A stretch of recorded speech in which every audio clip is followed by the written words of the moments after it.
procesos fallan o en cuanto a algunas tendencias que hoy en día están afectando este tipo de procesos y sistemas. Vamos a empezar primero revisando, como decía, qué es el proceso de gestión de talento o planeación de talento y sucesión. La verdad de las cosas es que cuando hemos hecho encuestas en el mercado preguntando directamente a los altos directivos qué tan satisfechos se sienten con el proceso de sucesión directiva, existe un porcentaje muy importante, prácticamente el 40%, que considera que hay áreas de oportunidad, ¿no? Entonces, sí hay ya muchos procesos establecidos en las organizaciones. Sin embargo, la pregunta que habrá que hacernos es qué tan efectivos estamos siendo con todo este trabajo que se está haciendo, ¿no? Hay un acuerdo generalizado de que hay muchos estudios de investigación que se han hecho en donde demuestran de que hay estas áreas de oportunidad, ¿no? Estas son encuestas a nivel mundial. El 56% de las empresas, de acuerdo con un estudio de Deloitte, dicen que no hay suficiente talento para posiciones de alta dirección. El 46%, de acuerdo a la Universidad de Stanford, establecen que no tienen un proceso sistemático, formal, metodológico para desarrollar e identificar futuros talentos. Y el 40% de las promociones recientes de altos potenciales han sido un fracaso, ¿no? Entonces, no porque tengamos el proceso necesariamente está siendo exitoso, de acuerdo a estos estudios. El enfoque no solo es el trabajar con la alta dirección, a pesar de que ahí está concentrado el riesgo mayor. Cada vez más empresas están empezando a incluir a la gerencia media, incluso supervisores y definitivamente técnicos especializados. Sin embargo, sigue siendo todavía una carencia que los procesos no estén bajando a esos niveles todavía, ¿no? Los principales retos que vemos en el tema de planeación de desempeño, pues son varios, ¿no? Y quizá ustedes puedan identificar algunas cosas en las organizaciones en las que trabajan o colaboran. Uno de ellos es que la mayor parte de los ejecutivos, cuando están haciendo sus evaluaciones, tienden a sobrecalificar el desempeño de sus reportes directos, ¿no? Es mucho más fácil a tener una conversación en donde todo está bien, a tener una conversación compleja. Y eso depende mucho de la cultura de la empresa. Otro tema importante es que se tiende a confundir con mucha facilidad el desempeño y el potencial. Y esto es un tema que vamos a profundizar más adelante. No existe un entendimiento claro de lo que es una definición concreta de potencial. Hay distintas definiciones. Incluso vemos en muchos procesos muchas maneras de cómo se mide el potencial, ¿no? Y la otra cosa que habría que cuestionarnos es potencial para qué, ¿no? Porque al final del día, todas las personas, toda la gente que tenemos y que trabaja o colabora con nosotros en una empresa, tiene potencial. O sea, todos tienen potencial. Algunos tienen mucho potencial, pero cualquier persona tiene potencial, ¿no? La pregunta es, ¿para qué el potencial? ¿En dónde podemos sacarle el mayor provecho al talento de la gente? Muchos ejecutivos tienden a no hacer diferenciación en las estrategias de desarrollo de talento. Tienden a veces simplemente a aventarle el tema a recursos humanos, que recursos humanos se ponga a hacer programas de capacitación, de desarrollo, y no hay mucho empoderamiento de parte de los líderes respecto al desarrollo. Y otro tema que hemos visto es pues, que la mayor parte de los ejecutivos consideran que el readiness no necesariamente está enfocado hacia el futuro, ¿no? Es decir, si la persona está lista para tomar una responsabilidad mayor y hay alguna confusión de los conceptos. Atendiendo esto, lo primero que me gustaría plantear el día de hoy es que el que contemos con una planeación de reemplazos o que tengamos cartas de reemplazos identificados, eso no quiere decir que yo tenga una estrategia de sucesión, ¿no? Un modelo robusto que me permita asegurar el éxito de esos reemplazos, ¿no? Entonces, a veces se hacen estos procesos en donde cada persona selecciona sucesores, pero se queda en un listado de gente que quizá ni siquiera los vamos a utilizar cuando se requiera o se desocupe la posición en donde supuestamente son cartas de reemplazo.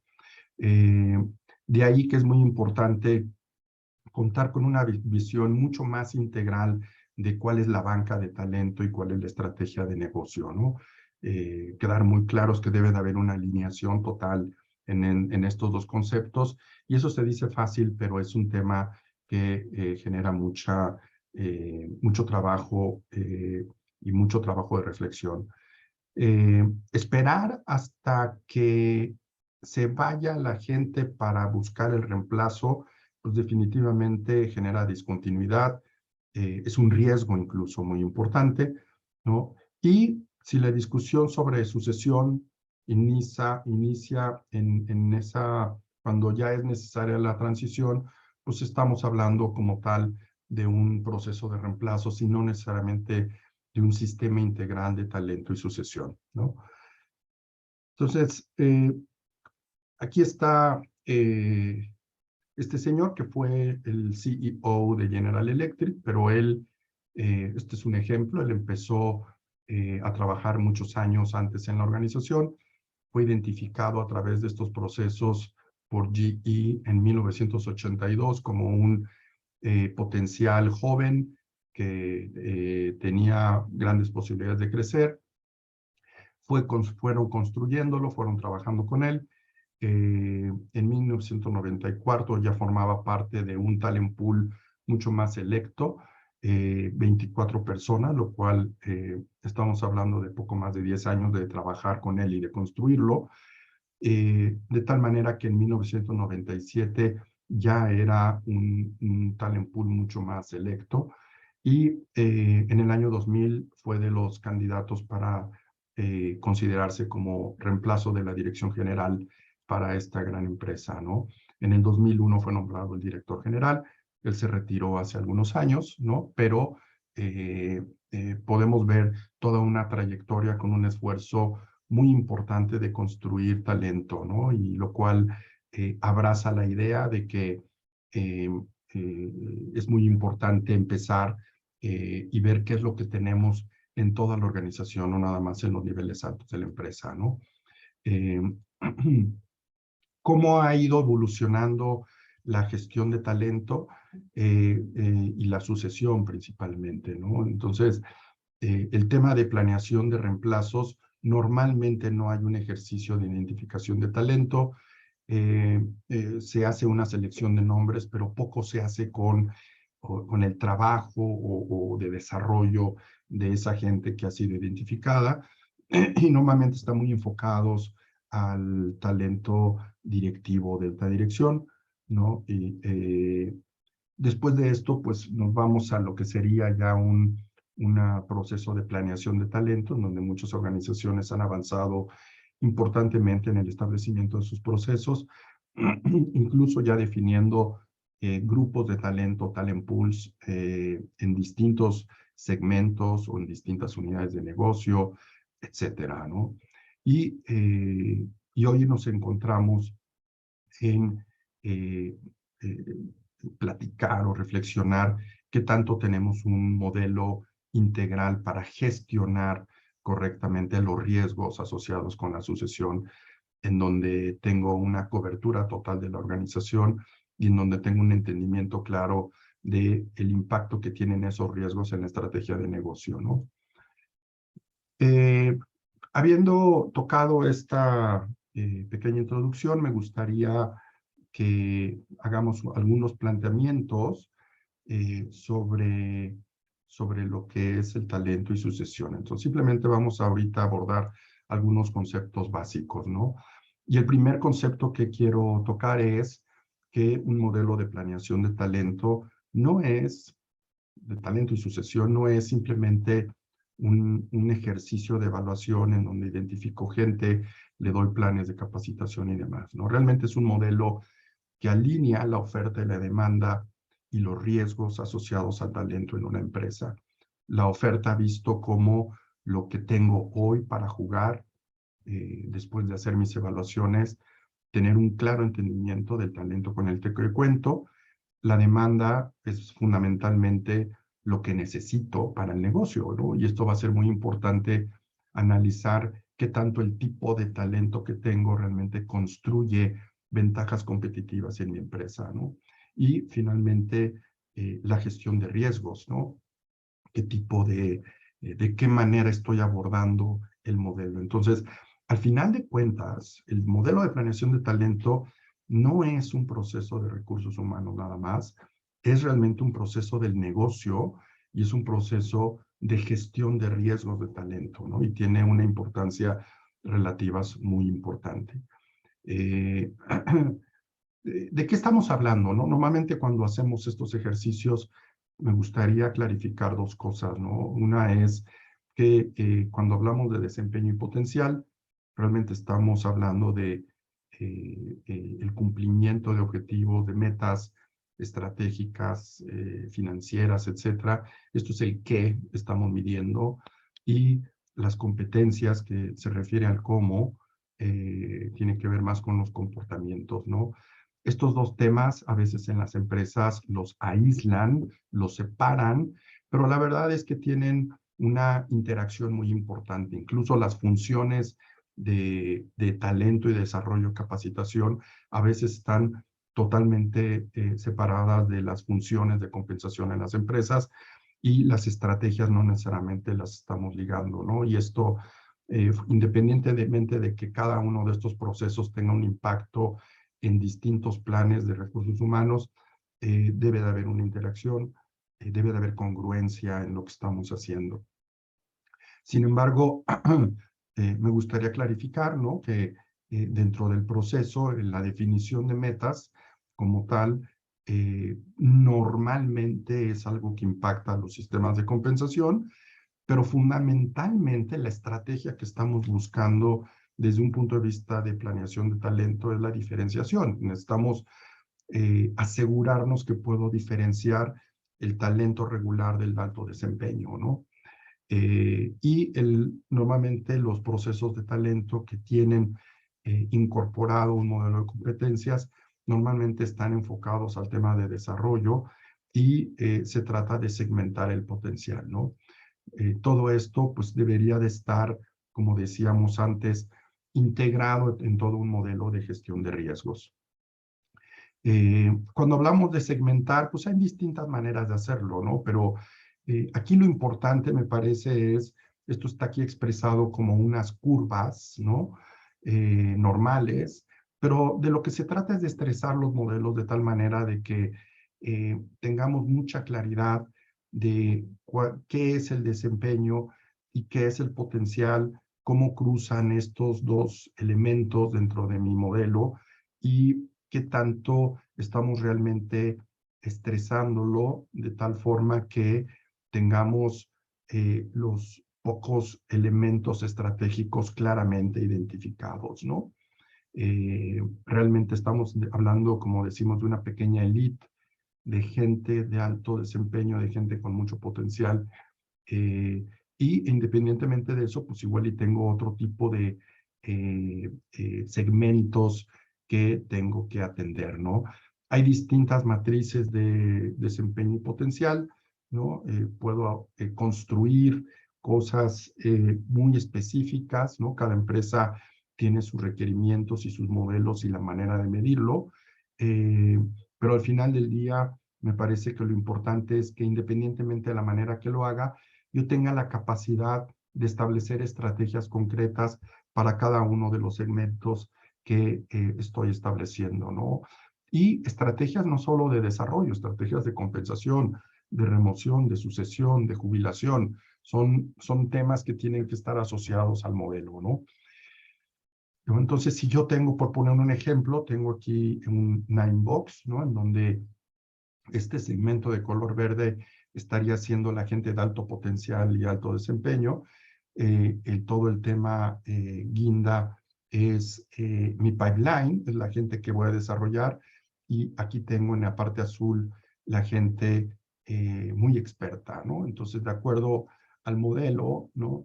Yo debo de tener la capacidad de establecer claramente estrategias, ¿no? Donde quizá a la gente que tiene, que son expertos, darles el desarrollo para que sigan convirtiéndose en gente mucho más experta, y la gente con potencial darle las oportunidades para que puedan demostrar precisamente ese potencial, ¿no?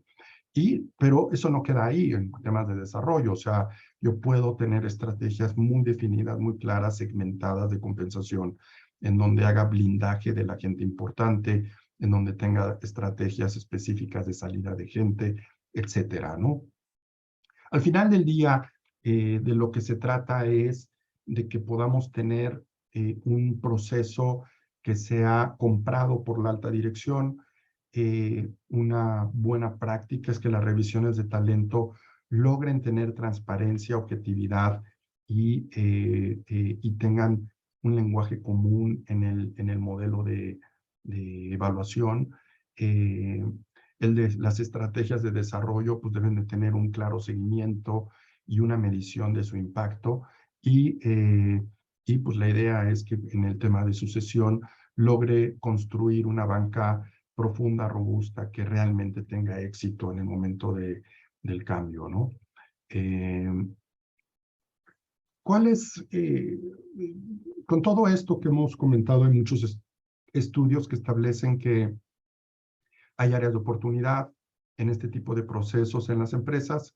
No son procesos complejos de implementar, y normalmente son procesos que lleva tiempo el irlos perfeccionando, en hacerlos eficaces, ¿no? Entonces, vamos a ver algunas reflexiones que me gustaría revisar, profundizar, ¿no? Uno de ellos es lo que yo llamo el síndrome de promoción hacia el fracaso, ¿no? Entonces, empresas en donde a veces, porque tengo una persona que se desempeña impresionantemente bien en una posición, pienso que es capaz de ser promovido a una posición directiva, ¿no? Principalmente hablamos de expertos que no tienen la capacidad gerencial o de liderazgo en cuanto a gestión de gente, en cuanto a estrategia. Y a veces el que los promovamos por temas de compensación, pues los llevamos a un lugar incómodo en donde van a fracasar, ¿no?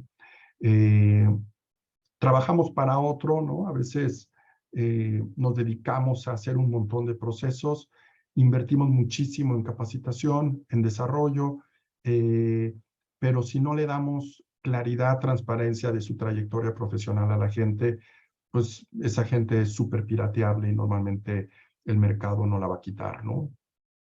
De última hora, pues como decíamos hace un momento, cuando no tenemos una banca, la definición de sucesores tienden a ser simplemente una selección de la gente que está disponible, y eso normalmente tiene riesgos muy importantes. No quiere decir que sea un fracaso, simplemente el riesgo de que las cosas no resulten es alto, ¿no? Tarea contra responsabilidad. Es algo muy importante que el management, la alta dirección, no vea esto como una tarea, ¿no? Donde te diga, ya vienen los de recursos humanos con sus procesos otra vez, ¿no? No tengo tiempo para estar haciendo evaluaciones, no tengo tiempo. Ya, el management se tiene que adueñar de este proceso, no es un proceso de recursos humanos. Recursos humanos es un facilitador de este proceso, y debe de haber una total responsabilidad, un compromiso de parte del management. Y otro tema que vemos importante que hay que sustentar, pues tiene que ver con el lenguaje, ¿no? a veces tengo el proceso, pero no necesariamente la gente que esté evaluando entiende de la misma manera cada uno de los conceptos que están involucrados en el modelo, ¿no? Entonces, si yo no tengo claro qué quiere decir alto desempeño, no tengo claro cómo se mide potencial en mi empresa, capaz que estoy dando comentarios o recomendaciones o feedback que no tiene nada que ver con lo que necesitamos, ¿no? Entonces vamos a empezar con un tema importante, es una reflexión que nos gustaría hacer, tiene que ver con la medición de desempeño, algunas lecciones que hemos visto, y por qué fallan a veces estos modelos. A veces hay una sobreingeniería en el diseño de los procesos de desempeño, tienden a ser una maquinaria a veces muy pesada, con demasiados objetivos, pero de poco impacto, ¿no?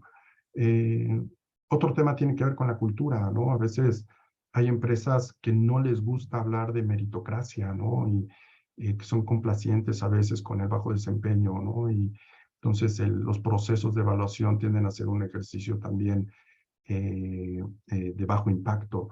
Eh, Poco liderazgo en la medición, ¿no? A veces la alta dirección no compra necesariamente el proceso, ¿no? Y a veces también es importante revisar que el desempeño tiene una perspectiva de continuidad de tiempo, ¿no? No nada más es lo que pasó recientemente para definir si alguien tiene buen desempeño, ¿no?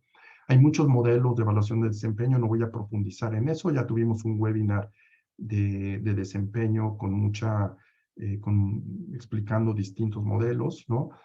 Creemos que el liderazgo es fundamental, pero lo más importante de un modelo de desempeño es que logremos enfocar a la organización en las palancas clave de creación de valor, logremos una alineación para que el esfuerzo sea conducido por una serie de ramificaciones que generen valor.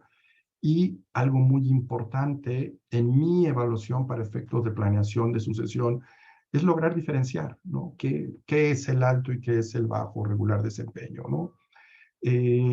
Muchas organizaciones incluso hacen una serie de procesos en adición a la definición de objetivos eh, que buscan precisamente estresar y lograr esa diferenciación, incluso llegando a establecer curvas forzadas, ¿no? O un ranking de desempeño obligado en algunas empresas, ¿no?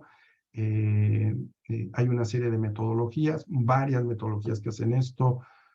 Sin embargo, eh, eh, aquí lo más importante, como decíamos, es cómo nos aseguramos que estamos realmente llegando a tener un buen output de este proceso, ¿no?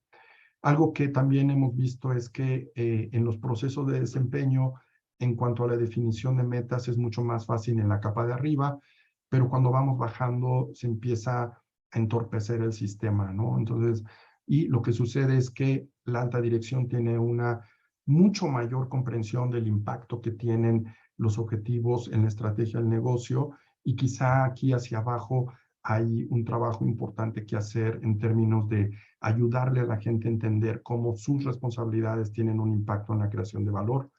Eh, y, y como decíamos, o sea, si no logro diferenciar, pues si el tema de evaluación de desempeño tiene un impacto importante desde un punto de vista mecánico en la compensación, eh, normalmente lo que está pasando es que no, a veces los propios sistemas de compensación no apoyan el proceso de desempeño porque no están diseñados para diferenciar, ¿no? Entonces, de repente te encuentras organizaciones cuando hacemos encuestas en donde preguntas cómo está el bono y todos los bonos oscilan entre el 90 y 110% del target, ¿no? Dices, no puede ser posible que todo el mundo tenga más o menos el mismo desempeño, ¿no? Al igual que en una escuela, al igual que en un equipo, pues siempre hay gente que se destaca, ¿no? Y hay empresas en donde sí hacen un esfuerzo importante por diferenciar y maximizar lo que implica el desempeño. Además, a alto desempeño, pues mucho mayor retribución variable, por poner un ejemplo, ¿no?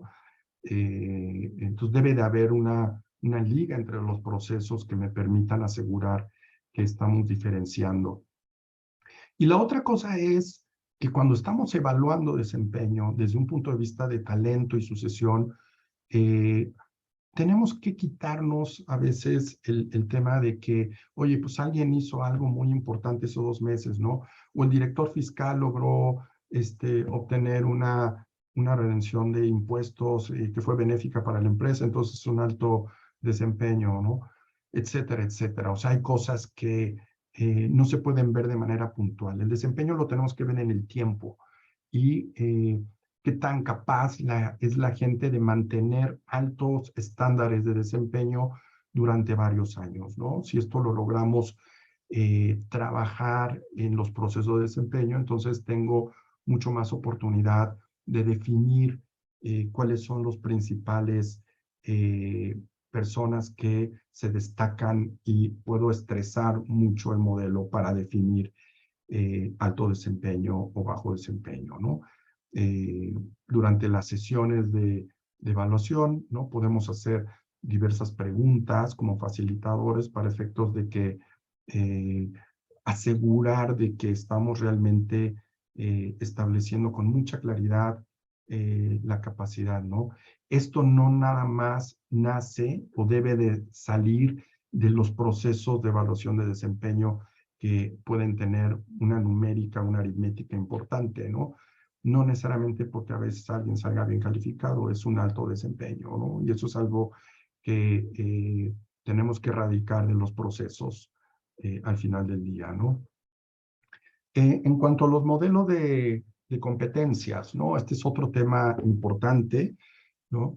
Algunas cosas que hemos visto, que hemos aprendido es, número uno, a veces hay modelos de competencias que salen de una librería, de un diccionario, pero que no necesariamente tienen una conexión con la empresa o con el marco funcional de trayectorias profesionales de la organización, ¿no?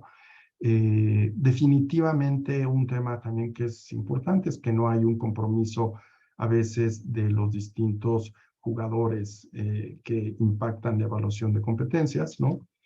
Eh, Hay demasiado énfasis en el diseño, a veces modelos muy complejos, a veces modelos que tienen 10, 15 competencias para evaluar, ¿no? Lo cual simplemente se complica y termina sin tener un enfoque, ¿no? Y lo más importante, creo, es la implementación y seguimiento, ¿no? ¿Qué tanto realmente seguimiento estamos haciendo del desarrollo de las habilidades que supuestamente yo deseo construir en la empresa, ¿no? Entonces, si yo hago una evaluación de algún directivo, un componente importante pues tiene que ver con las competencias, pero las competencias al final del día es lo que estamos observando hoy, ¿no? O sea, al final son los comportamientos que tiene cada persona y es algo sumamente observable, al igual que lo que es la experiencia o la trayectoria de alguien. Son cosas que tengo muy a la mano, ¿no? Cuando hago una evaluación, mientras que los rasgos de personalidad y las cosas que motivan a la gente, quizás son cosas un poco más difíciles de observar a primera vista, ¿no? Quizás tengo que indagar un poco más o incluso usar herramientas de medición para este tipo de temas, ¿no? Pero regresando al tema de competencias, una de las cosas que decimos desde que consideramos fundamentales en el diseño de un modelo de competencias es que tenga una alineación a la estrategia de negocio y que al final del día esa estrategia dicte cuáles son las capacidades que yo tengo que desarrollar. Es decir, qué cosas tiene que hacer bien la empresa para cumplir su intención estratégica. Y alrededor de esto, qué tipo de habilidades yo tengo que desarrollar en mi equipo directivo y en mis expertos para impactar esas cosas que como empresa tengo que hacer. ¿Por qué es importante esto? Bueno, pues porque esto asegura una correcta alineación de todos mis procesos hacia, hacia los procesos de recursos humanos, ¿no? Pero la pregunta es, ¿qué tanta alineación hay de esto, no?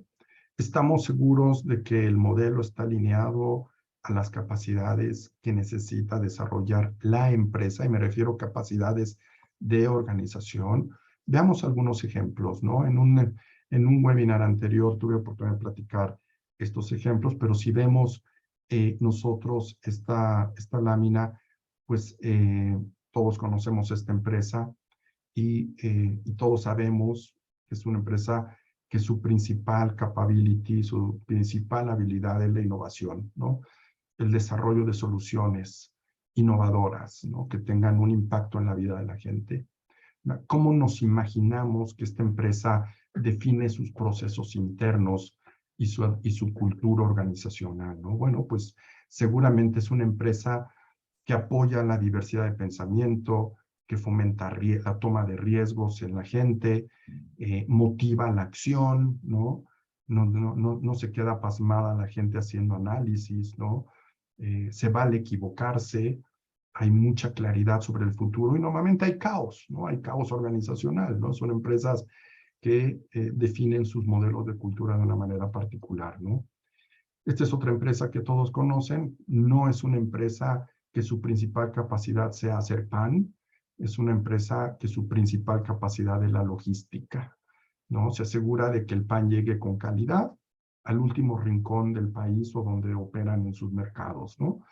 Y los atributos culturales de este tipo de empresas, pues son empresas que intercambian prácticas, que miden, hay mucha retroalimentación sobre el desempeño de los productos que manejan, tienen un enfoque de planeación de largo plazo, ¿no? Eh, etcétera, ¿no? O sea, tienen una serie de procesos a su interior que les permite magnificar esas capacidades para convertirlas incluso si esas capacidades organizacionales las hacen mejor que la competencia, pues se convierten en ventajas competitivas, ¿no? Esta empresa no me refiero a la repartidora de refrescos, ¿no? Es una empresa cuya capacidad es el branding, ¿no? Es una empresa icónica, ¿no? Así como puede ser también una empresa como es Procter & Gamble, ¿no? Eh, ¿Y qué es lo que hacen estas empresas en términos de sus atributos culturales? Bueno, pues se aseguran que todo mundo al interior de la empresa tenga un entendimiento clarísimo de de la promesa de marca. Incluso se hacen muy leales a esas marcas. Hay una creencia profunda de los productos que venden. Hay mucho orgullo con valores compartidos, etcétera, ¿no? Todo el ambiente de trabajo refleja lo que refleja la marca, ¿no? Y ese tipo de cosas son importantes, ¿no? Y si pensamos en una empresa automotriz, pues todos sabemos que lo más importante en una empresa automotriz pues, es la eficiencia, la calidad, la integración de procesos, ¿no? Y en ese sentido, los atributos culturales que desarrollan este tipo de empresas, pues es mucho entrenamiento, roles muy definidos, hay cadenas de procesos en donde tienen un inicio y un fin, hay una gestión muy disciplinada de los recursos, el margen es un tema importante, etcétera, ¿no? Entonces, no quiero detenerme mucho aquí, simplemente sí quiero establecer que independientemente del tipo de negocio que seamos, tenemos prioridades estratégicas y para ello, pues tenemos que construir una serie de capacidades organizacionales y atributos culturales. Y alrededor de eso, pues defino qué tipo de competencias yo quiero desarrollar en un ejecutivo, ¿no? Entonces, si estoy pensando en empresas más enfocadas hacia la calidad y la eficiencia, pues seguramente tendré competencias como excelencia de ejecución, comprensión del negocio, disciplina de procesos, etcétera. Mientras que si estoy más enfocado al cliente y al branding, seguramente voy a tener organizaciones más flexibles, la necesidad de tomar riesgos, influenciar otras personas, etcétera, ¿no? Innovación, bla, bla, bla, ¿no? Entonces, es muy lógico al final del día el tema, ¿no? O sea, creo que aquí lo que sí es muy importante entender es que no solo se trata de hacer una alineación de la estrategia y la cultura para poder alinear a mi talento, sino debo de tener también alineado a todo mi equipo directivo, ¿no? Cuando todo esto encuentro una alineación, entonces tengo un alto desempeño y eso se nota en empresas muy exitosas, ¿no? Sin embargo, cuando la estrategia no está alineada al tipo de cultura y evidentemente eso conlleva a que el tipo de talento que construyo no es el que requiero, y si además agrego que no todo el equipo de liderazgo tiene una perspectiva del negocio similar, pues entonces tengo bajo desempeño, ¿no? Por lo cual la alineación directiva es importante en estos procesos, ¿no?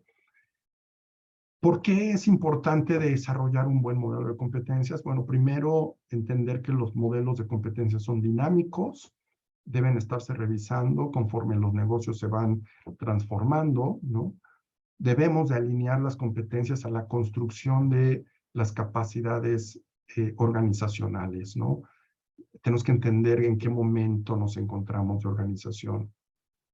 Y alrededor de esas capacidades organizacionales, pues desarrollar las competencias que necesito trabajar y construir en la gente, ¿no? Y otra cosa importante es que al final del día el modelo construye la cultura corporativa, porque al final del día lo que yo mido en las competencias son comportamientos, ¿no? Y me permite, pues, definitivamente lograr transformar las organizaciones desde el interior, ¿no? Otra cosa que vemos importante tiene que ver con la confusión que hay a veces en las definiciones de talento, ¿no? Los evaluadores a veces no tienen claro exactamente los conceptos que se utilizan en el proceso, ¿no? Entonces, uno de ellos comentábamos, pues es un error, es la falta de alineación directiva, que no todo el mundo tenga el mismo entendimiento del proceso, no hay empoderamiento a veces de los líderes sobre el proceso, no es, decíamos, no es necesariamente un proceso de RH, es un proceso muy estratégico de empresa, ¿no? A veces etiquetamos a alguien por algo, ¿no? Y entonces confundimos o ya no hacemos caso a los conceptos del sistema, ¿no? A veces los procesos no tienen método, ¿no? O el proceso está desalineado. Entonces se hace mucho trabajo, se pone todo el mundo a trabajar, pero el resultado es poco, ¿no? Es de poco impacto. Y otro tema a veces es que pues promovemos a gente experta a posiciones de alta dirección con gran riesgo, ¿no? Vamos a hacernos algunas preguntas, ¿no? Una de ellas es, ¿cómo medimos desempeño, ¿no? ¿Quiénes son los principales jugadores, ¿no?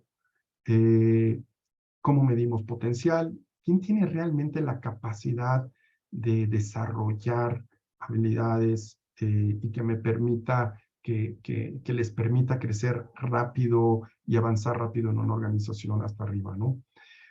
Readiness, ¿no? Si estamos listos ya para movernos, ¿no? Y cuáles son las brechas que tenemos que desarrollar. Y la adaptación o el fit, ¿no? Que tiene que ver que si realmente quién es la persona más adecuada, ¿no? Ya sea interna o un candidato externo para un cierto rol en la organización. Estos son 4 conceptos fundamentales que todos los procesos de planeación deben de tener una claridad total, ¿no? Sin embargo, sí me gustaría distinguir que cuando estoy haciendo una evaluación, el desempeño como tal, o cuando defino desempeño normalmente, tiene que ver con lo que es observable, ¿no? No nada más es el proceso de medición de objetivos, o sea, tiene que ver con todo lo que se está viendo a nivel de comportamientos, ¿no? Mientras que el potencial es más difícil de observar, pero se refiere al futuro, ¿no? El desempeño es lo que hizo la persona, el potencial es lo que creemos que puede hacer la persona. Y esa es una primer diferenciación, ¿no? Y algo muy importante de esta distinción que a veces se confunde la gente con desempeño potencial, pues primero entender que no necesariamente la gente de alto desempeño es un alto potencial, ¿no? O sea, no porque yo me desempeñe bien tengo potencial para hacer más cosas. Me desempeño bien porque quizá conozco muy bien mi puesto, mi función, pero los altos potenciales normalmente se desempeñan bien, tienen una motivación grande. No es una regla, pero sí hay una distinción ahí importante, ¿no? Por lo tanto, la definición de liderazgo, como decíamos, se trata del futuro, ¿no? No es lo que sucede actualmente, es estrictamente futuro, de tal manera que si alguien se desempeña bien, no lo puedo necesariamente, o no puedo derivar o concluir que tiene potencial, ¿no? Ya que potencial es la capacidad de desarrollar nuevas cosas, cualidades, expertise, competencias que me permitan posicionarme en un ambiente de muchos retos o en una posición nueva que no conozco, que está fuera de mi zona de confort, ¿no? Esa es una definición de potencial muy utilizada, ¿no?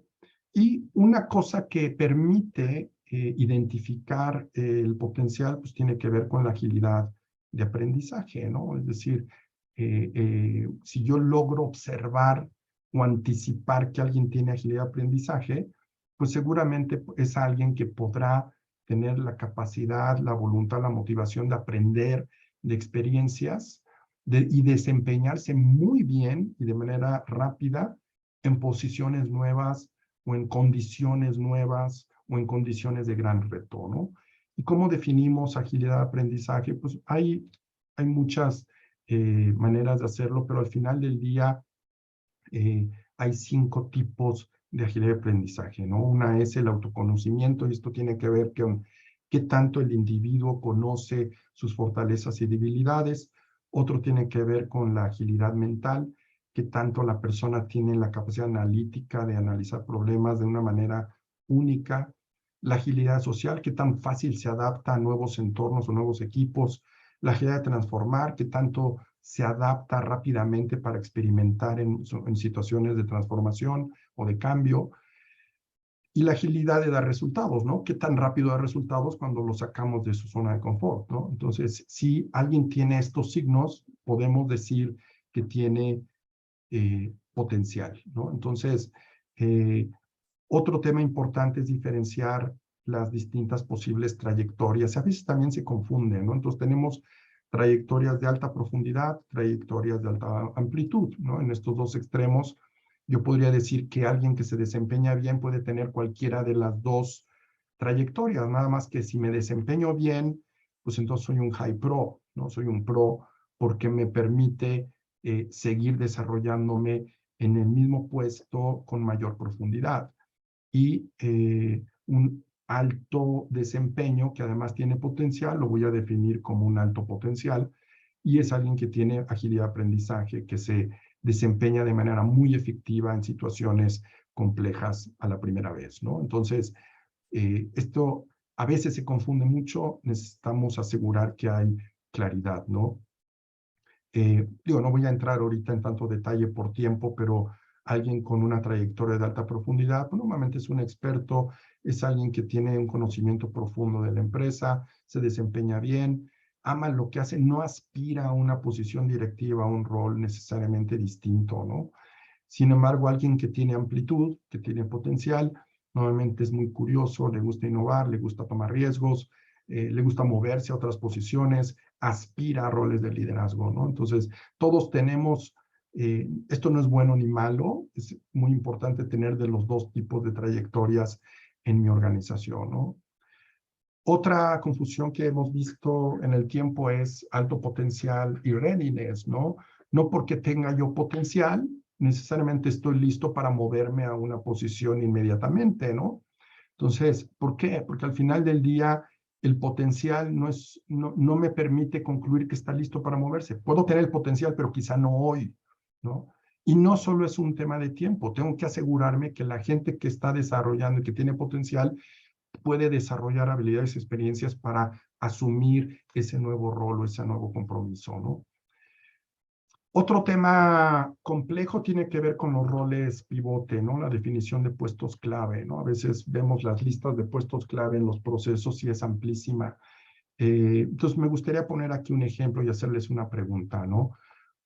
En una línea era, cuál consideran ustedes que es el puesto más importante, ¿no?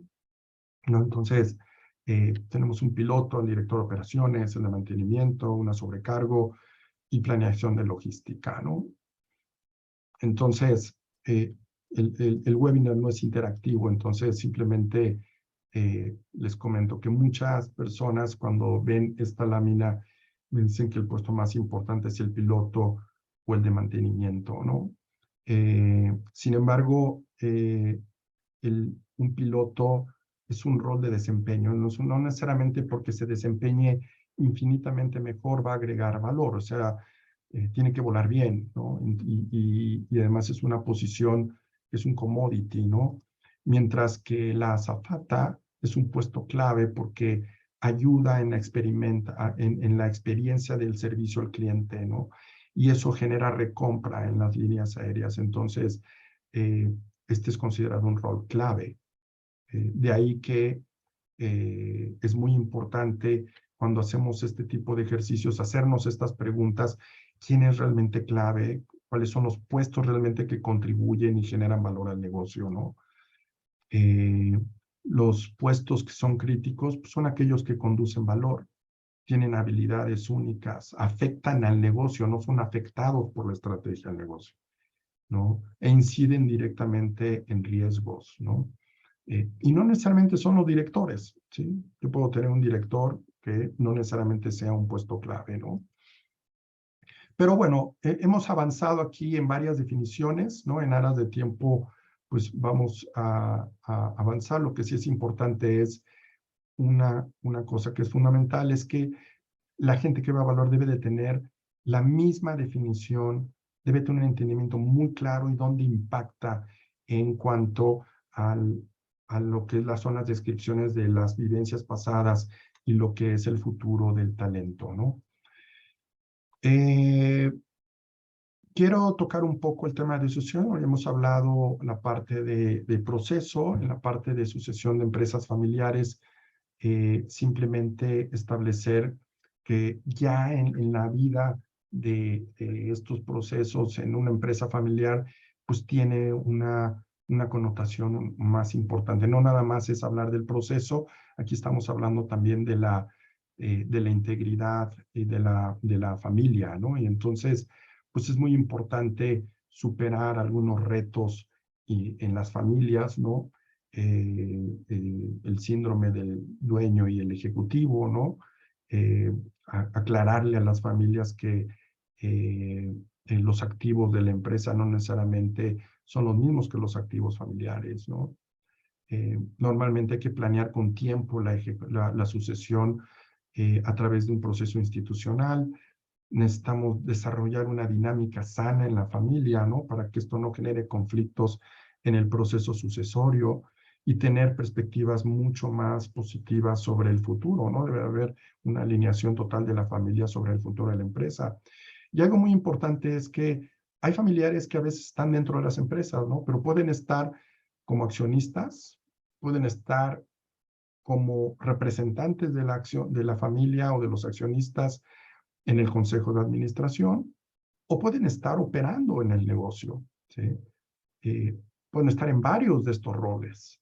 Aquí lo importante es que exista mucha claridad de que si alguien va a estar aquí en el consejo o o en la gerencia del negocio, debe de tener las capacidades, las habilidades para que esto sea efectivo, ¿no? Si no, normalmente esto tiende a complicarse en los procesos sucesorios, ¿no?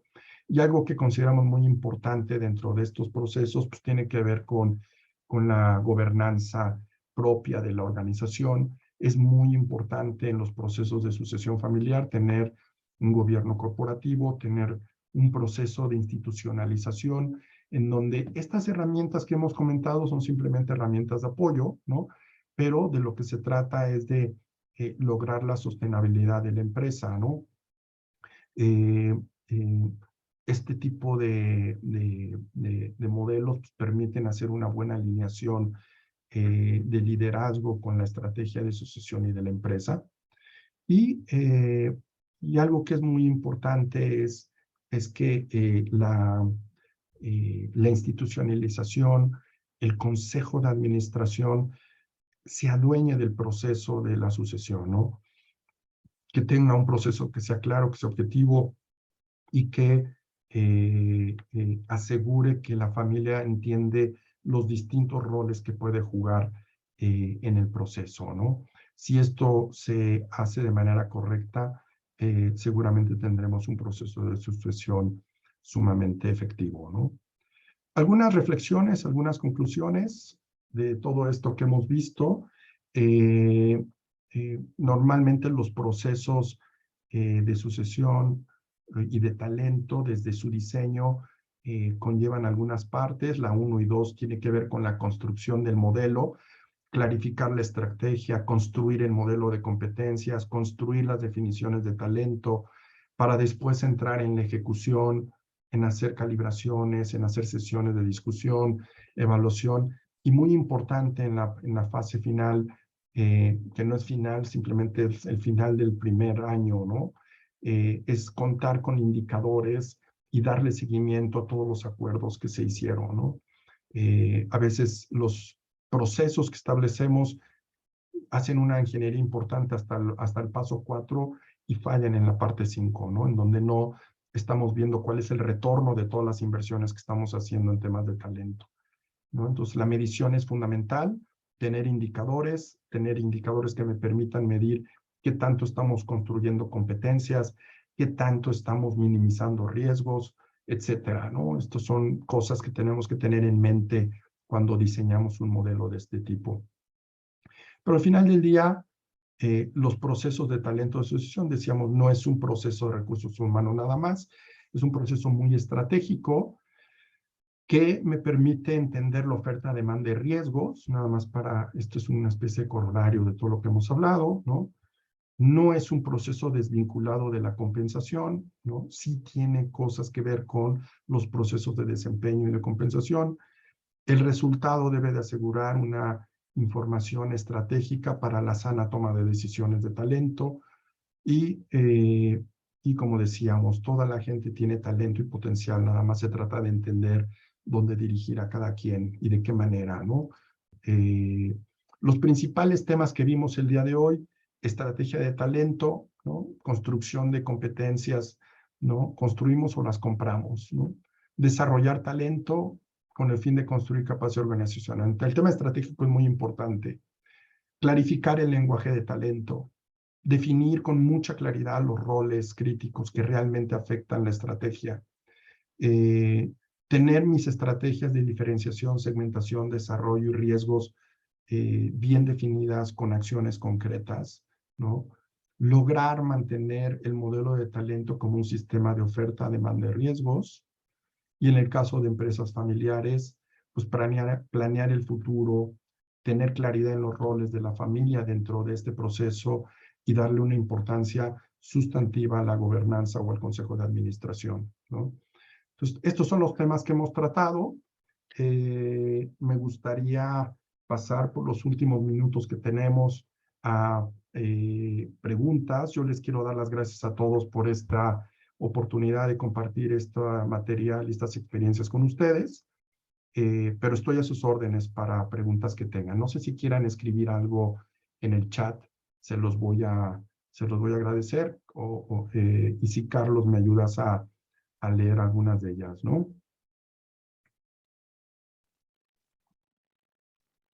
Claro, no sé si quieran ponerlas en el chat o en la sección de preguntas y respuestas. Y aquí vamos leyéndole a Nacho las preguntas.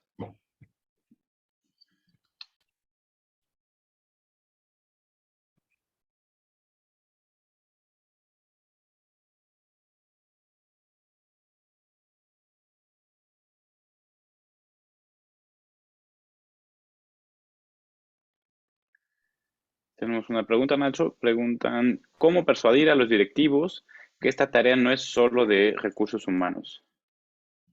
Bueno, yo creo que es importante sí hacer un planteamiento de que este es un modelo que está enfocado a la gestión de riesgos del negocio. O sea, así como tenemos uno de planeación, el modelo de talento tiene que ver con riesgos, no es un proceso más de RH, ¿no? Otra cosa que resulta muy efectiva es hacer un proceso de alineación directiva antes de entrar al proceso, ¿no? Entrenarlos en este lenguaje y que todos tengan una misma visión común de lo que como empresa queremos lograr y qué necesitamos desde un punto de vista talento, ¿no? Cuando posicionamos el tema de talento desde un punto de vista estratégico, logramos acercar al management y que él encuentre la importancia que tiene esto dentro de estas, dentro de dentro de la organización, ¿no? Tenemos otra. Preguntan si existe un orden de pasos para desarrollar la planeación de sucesión. Sí, o sea, lo mostraba en una lámina, ¿no? Tenemos que diseñar muy bien el modelo primero. Después haríamos todo el proceso de identificación, evaluación.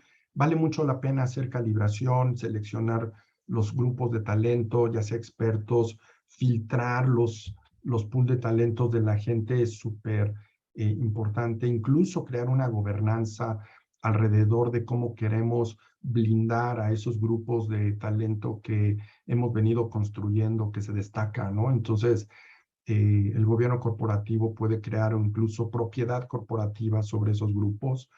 Eh, pero yo creo que aquí lo más importante en el proceso de sucesión tiene que ver con el seguimiento, ¿no? Si hacemos todo lo que hemos venido comentando en cuanto a alineación de competencias, establecer con mucha claridad el lenguaje de talento que se va a utilizar en las evaluaciones y demás, eso es el proceso, es el método, pero al final del día necesitamos darle seguimiento y medir, ¿no? Asegurar que la gente que tengo en cartas de reemplazo es gente que realmente voy a utilizar cuando se desocupan las posiciones, ¿no? Y yo sugiero tener todo ese proceso que mostraba en la lámina, ¿no? Preguntan, ¿con qué frecuencia debe revisarse el modelo general que rige el proceso de talento? Y si el proceso de sucesión es abierto o cerrado en las organizaciones. ¿Con qué frecuencia? Yo te diría, depende mucho de cada organización. Si la organización está adquiriendo empresas o está cambiando su modelo de negocio, definitivamente tienen que revisar el modelo de competencias para buscar una alineación. Si estamos encontrando algunas áreas de oportunidad del proceso, vale la pena hacerlo. Yo diría darle una revisada cada 3 o 4 años al proceso y a la metodología que estoy empleando, vale la pena, ¿no? Siempre y cuando estemos siguiendo año con año los indicadores, ¿no? Y la otra pregunta, ¿cuál era, Carlos? La otra pregunta que Si el proceso de sucesión debe ser abierto o cerrado y si los planes individuales de desarrollo se informan al mentor y al sucesor. Bueno, eso depende ya de cada organización. No hay una respuesta buena ni mala, ¿no? O sea, hay empresas que son abiertas y platican con la gente cómo fueron calificados, qué pasó, cómo, si están seleccionados o no dentro de las cartas de reemplazo, si forman o no parte de un pool de talento. Eh, Todo depende de qué tipo de organización queremos crear, ¿no? Lo que sí es muy importante y es un error que se comete mucho, es que cuando se llega a abrir la información, hay que tener mucho cuidado que no se etiquete a la gente, ¿no? Que si yo quedé en una inbox, por un ejemplo, en el cuadrante 5, en el cuadrante 9, pues que cuando me vean en el pasillo no me digan, ahí va el 5, ¿no?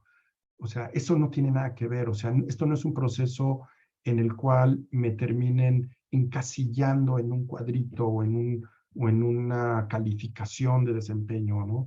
De lo que se trata es que el producto de esto logre hacer retroalimentación y construir gente, ¿no? Entonces, nada más tener mucho cuidado con eso. Entonces puede ser abierto o cerrado, pero depende de la cultura organizacional, ¿no? Y si lo vamos a abrir, sí tener mucho cuidado que no sea un proceso de etiquetar personas, ¿no? Bien, tenemos un par de preguntas más. La primera dice que sin temas de movilidad para el desarrollo, ¿cómo lograr que los jefes de gente de alto potencial tomen riesgos y faciliten los procesos? Bueno, una de las cosas que yo decía, o al final quizá no lo puse en una lámina, es el tema de propiedad corporativa, ¿no? Entonces hay empresas que cuando ya tenemos seleccionado a la gente de alto potencial, alto desempeño, decimos, este es mi pool de talento más estratégico, ¿no? Y tengo un jefe que pues, no lo quiere mover, no lo quiere soltar, ¿no? Bueno, cuando yo genero ese pool, genero también gobernanza y puedo definir dentro de mi modelo, diseñar lineamientos en donde un comité de alta dirección sea quien tome las decisiones del pool de talento respecto a movimientos, respecto a compensación, respecto a sucesión, incluso respecto a sucesión o salida del, perdón, jubilación o salida de la gente. Y entonces el jefe no tiene manera de controlar esas decisiones. ¿sí?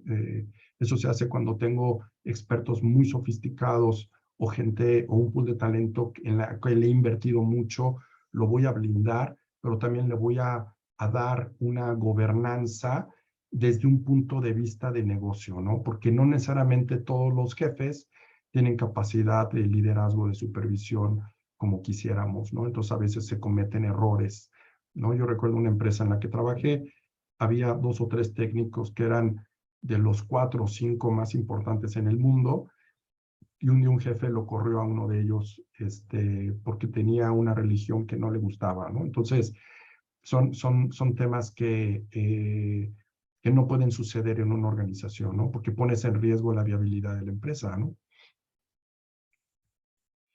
Y la última pregunta es si es importante clasificar en cuánto tiempo está lista una persona para ocupar puestos superiores, por ejemplo, a corto o mediano plazo.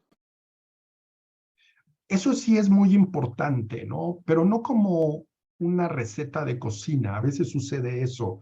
Por eso la definición de readiness es importante, no porque tenga potencial necesariamente va a crecer, ¿no? Y esas definiciones que a veces se hacen de que ya está listo en 1 año, en 2, 3 años, se tienen que evaluar y se tienen que revisar. Todos los años tenemos que ver si estamos diciendo que en 2 años está listo, realmente sí está listo en 2 años. Y si no estuvo listo, algo falló dentro del proceso de evaluación, dentro del proceso de identificación, o simplemente la persona no debió de haberse considerado nunca como alguien que tenía esa capacidad, ¿no? Entonces, el seguimiento es fundamental, ¿no? Pero sí es muy importante darle una perspectiva de tiempo al proceso, ¿no? Es parte del diseño de la metodología, ¿no? Son todas las preguntas. Muy bien, pues yo para terminar, 2 cosas. Quiero darle las gracias a todos. Nos excedimos un poco del tiempo, una disculpa. La siguiente sesión, quiero invitarlos al siguiente webinar. Vamos a hablar de la ética en los consejos de administración respecto a la compensación ejecutiva y a la sucesión directiva. Es un tema muy importante, tiene un enfoque para que las funciones de recursos humanos veamos qué es lo que desde un punto de vista de consejo le importa a la organización, pero también es un tema en donde los consejeros a veces se pierden en este tipo de cosas, ¿no? Entonces, estamos invitando a un buen amigo, a un ex compañero de trabajo y a un ex cliente también mío de hace muchos años, a Cosme Furlong, quien ha accedido a acompañarnos en esta sesión el 20 de octubre para tener una charla con él sobre cuáles son esos temas que son sumamente importantes desde un punto de vista de responsabilidad fiduciaria hacia los inversionistas en estos temas que hemos estado platicando en todas estas sesiones, ¿no? Tanto de compensación, de alta dirección, como de sucesión directiva, ¿no? Entonces, quedan cordialmente invitados para el siguiente evento. Y bueno, solamente me resta darles a todos las gracias por su participación. Espero que este evento haya sido de utilidad y bueno, pues nos ponemos a sus órdenes como siempre. Muy buenos días a todos.